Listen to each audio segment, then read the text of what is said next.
positivo, en algo lindo. Estuvo mi sobrino, sé que no tiene nada que ver con este video, pero vieron que yo me voy por las ramas.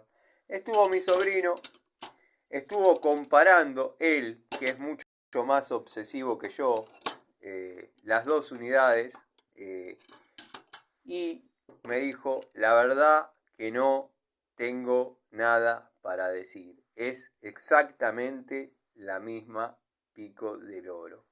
Que ese chico no tenga nada para decir con lo obsesivo y maniático que es con algunas cuestiones, la verdad, ya me deja tranquilo. Porque a veces la psicología de uno por ahí le puede jugar una mala pasada y estamos comparando peras con mandarinas. Y mi sobrino me acaba de confirmar que son la misma unidad. Es la misma torta con distinto olor. Así que bueno, después haré un video prolijo, pesándolas, calibrándolas, como